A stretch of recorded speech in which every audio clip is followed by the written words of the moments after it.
Kickoff, or Celebrate Earth Day, we're kicking off our garden club that we're going to be doing at our church. It's going to be a community garden club and child-focused with instruction for children, but we really hope that this is an intergenerational thing where grandparents can bring grandchildren or parents work with their children. We're hoping to get people from the neighborhood and just kind of make this a community, endeavor, especially with our vision being to be the bridge to community connection, collaboration, and common ground through Jesus Christ.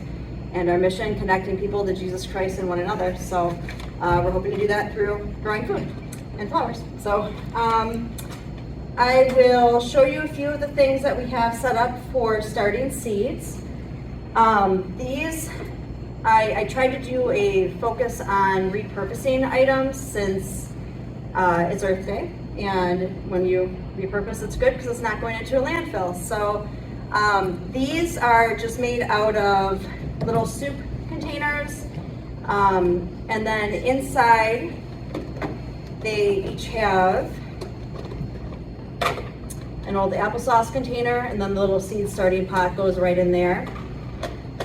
So they're in the applesauce container so we can put water in there, and then they'll be self-watering for a few days. We don't have to water every single day. And then we cut a little window flap here so it doesn't get too hot in there. And these we're going to start outside without the use of any electricity because of the design of the little greenhouse structure. It'll be plenty warm and not need to use electricity to start these seeds. And then I just wanted to give an example of random things around the house that you can use to start seeds in. So I kept a beverage container, and even just putting some dirt into something like this, you don't have to go to Stein's and spend $1 million to start a garden. So and then we even just came up with this to put water into here and then plant right there, and then have a little self-watering system too. And then Miss Gail, I actually did not roll any of these, so if anybody who wants to demonstrate, you want to demonstrate? Okay. So $14. Yeah, this was okay. So this little tool was $14, and it allows you to repurpose paper and turn it into planting pots. And Gabby will show you how it's done. Okay, you roll the paper over this, and then at the bottom, see that? Mm-hmm. And then you put it in here and twist it a little bit like that, like that. And then you have one of them. Yeah, and then you have a little pot to start your seeds in.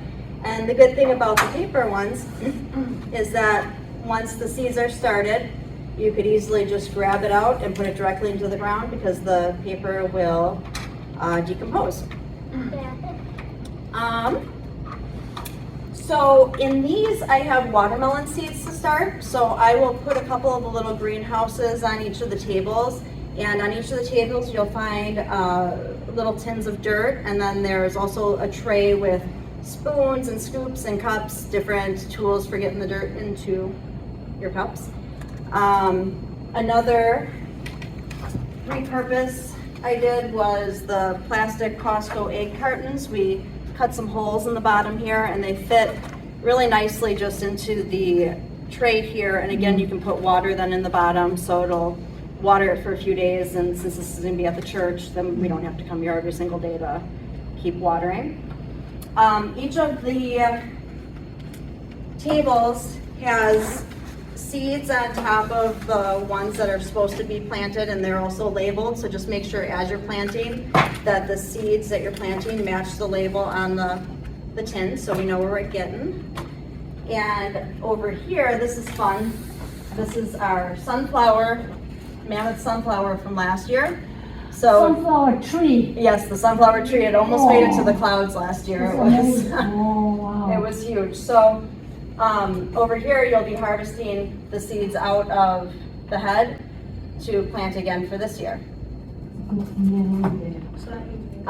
We have sunflower, cucumber, lettuces over here. We have pansies and borage. Borage is a really cool flowering herb. It is edible and it tastes similar to cucumber.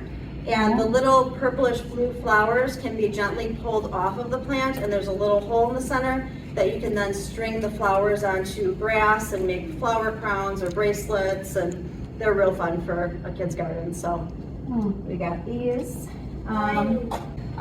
Information about a Three Sisters garden, which is a Native American way of planting that involves corn, beans, and squash.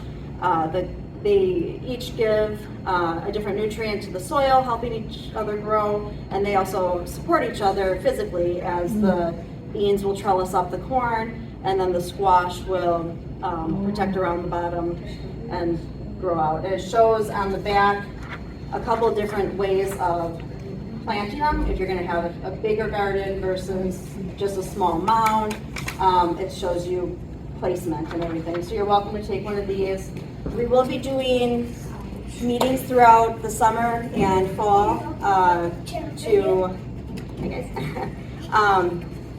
maintain a children's garden that we were gifted, 16 by 16 foot garden, where we're going to be putting a tent that can trellis beans and peas, and then kids can go inside of it and snack and hang out as they're working in the garden. The giant beanstalk will grow. Yeah, The walls. you're right. Climb up.